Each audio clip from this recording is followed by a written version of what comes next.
Hi friends, ഞാനിന്ന് നിങ്ങളുമായിട്ട് share ചെയ്യാൻ പോകുന്നത് എന്നത്തെയും പോലെ എല്ലാവർക്കും വളരെ യൂസ്ഫുള്ളായ നല്ല അടിപൊളി ടിപ്സുകളുമായിട്ടാണ്.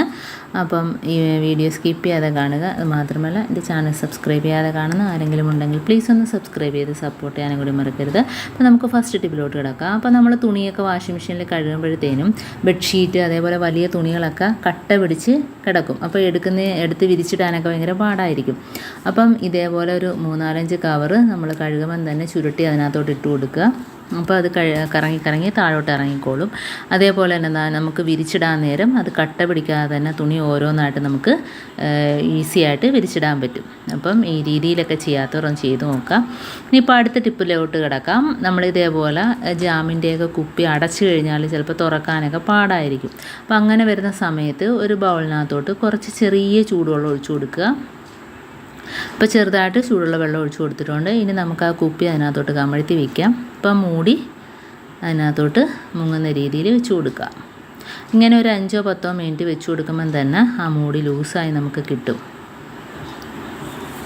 ഇനി നമുക്ക് തുറന്ന് നോക്കാം.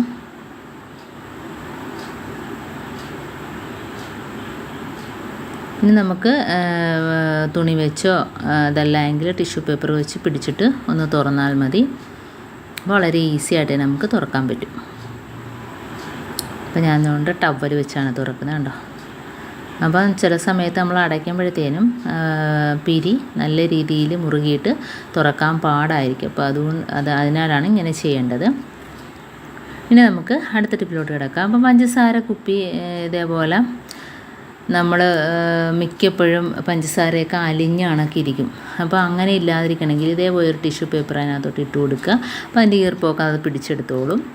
അതേപോലെ തന്നെ നമ്മൾ അതിനകത്തോട്ട് സ്പൂൺ ഇടുമ്പോൾ ഈ രീതിയിൽ കുത്തി ഇറക്കുന്നത് പാടായിരിക്കും, അല്ല, അപ്പോൾ സ്പൂണ് ഒടിഞ്ഞു പോകും.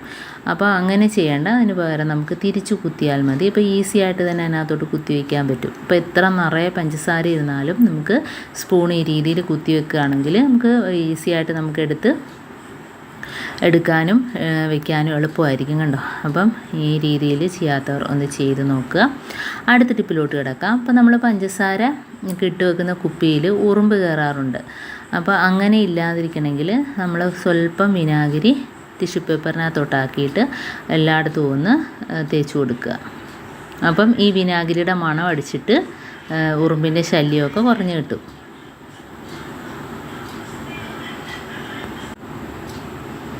അപ്പോൾ ഇതേപോലെ മധുരമുള്ള നമ്മൾ പഞ്ചസാരയോ അതല്ല മധുരമുള്ള ഏത് സാധനം നമ്മൾ ഇട്ട് വെച്ചാലും കുപ്പിയിൽ ഇതേപോലെ ഒന്ന് തുടച്ചു കൊടുത്താൽ മതി. ഉറുമ്പിൻ്റെ ശല്യം ഒഴിവായി കിട്ടും. ഇനി അടുത്ത ടിപ്പിലോട്ട് കിടക്കാം. അപ്പോൾ നമ്മൾ ഗ്യാസ് അടുപ്പൊക്കെ ക്ലീൻ ചെയ്യുന്നതിന് നമുക്ക് വെറും ഈ പഴത്തൊലി മാത്രം മതി. അപ്പം അതിന് ഡിഷ് വാഷോ സോപ്പോ ഷാമ്പോ ഒന്നും തന്നെ വേണ്ട. ഇപ്പോൾ പഴത്തൊലി ഇതേപോലെ വെച്ചിട്ട് ഒന്ന് റബ്ബ് ചെയ്ത് കൊടുക്കുക. അപ്പോൾ ഇതേപോലെ ഗ്യാസ് സ്റ്റോപ്പിൻ്റെ മുകളിൽ ഫുള്ളായിട്ട് നല്ല ഇതേ ഒന്ന് തേച്ച് പിടിപ്പിച്ചാൽ മതി. അപ്പം പഴത്തൊലി നമ്മുടെ സ്കിന്നിനും നല്ലതാണ്. നമ്മളെ മുഖത്തൊക്കെ ഒന്ന് തേച്ച് കൊടുത്തിട്ട് ഒരു 10 മിനിറ്റ് കഴിഞ്ഞ് നമ്മൾ കഴുകിക്കളയുകയാണെങ്കിലും നല്ല സോഫ്റ്റായിട്ട് തന്നെ കിട്ടും. സ്കിന്ന് നല്ല സോഫ്റ്റായിട്ട് തന്നെ കിട്ടും. അപ്പം ഇതേപോലെ നേന്ത്രപ്പഴത്തിൻ്റെ തൊലിയൊക്കെ ഇങ്ങനെയൊക്കെയുള്ള ക്ലീനിങ്ങിനും അതേപോലെ നമ്മുടെ സ്കിന്നിനുമൊക്കെ നല്ല ഒരു സാധനം തന്നെയാണ്. അപ്പോൾ ഇതേപോലെ എല്ലായിടത്തും ഒന്ന് തേച്ച് കൊടുത്തിട്ടുണ്ട്, കണ്ടോ. അപ്പം നല്ല ക്ലീനായിട്ട് കിട്ടും. ഇനി അതിന് ശേഷം നമ്മളൊരു ടവൽ വെച്ചോ ടിഷ്യൂ പേപ്പർ വെച്ചോ അതല്ലെങ്കിൽ പഴയ ഒരു തുണി വെച്ച് ആദ്യം ഒന്ന് തുടച്ചെടുക്കുക. അപ്പം അതുകൊണ്ട് ഞാൻ ടിഷ്യൂ പേപ്പർ വെച്ച് തുടച്ചെടുക്കുകയാണ്. അപ്പോൾ അതിൻ്റെ അഴുക്കും വേസ്റ്റും എല്ലാം അതിനകത്ത് പോന്നോളും, കണ്ടോ. അതിന് ശേഷം നമ്മൾ നല്ല നനഞ്ഞ തുണി വെച്ച് തുടച്ചെടുക്കുക. അപ്പം ഗ്യാസ് അടുപ്പ് നല്ല രീതിയിൽ ക്ലീനായിട്ട് കിട്ടും. അപ്പോൾ ആ സ്റ്റീലിൻ്റെ ഭാഗത്തൊക്കെ കണ്ടോ നല്ല രീതിയിൽ ക്ലീനായിട്ട് വന്നിട്ടുണ്ട്, കണ്ടോ. അപ്പം ക്ലീനിങ്ങിന് പറ്റിയ ഒരു സാധനം തന്നെയാണിത്.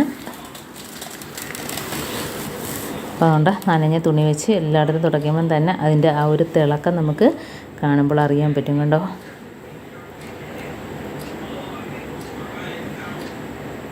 അപ്പോൾ എല്ലായിടത്തും നമ്മൾ തേച്ച സ്ഥലത്തൊക്കെ വൃത്തിയായിട്ട് അത് വെച്ചൊന്ന് തുടച്ചെടുക്കാം.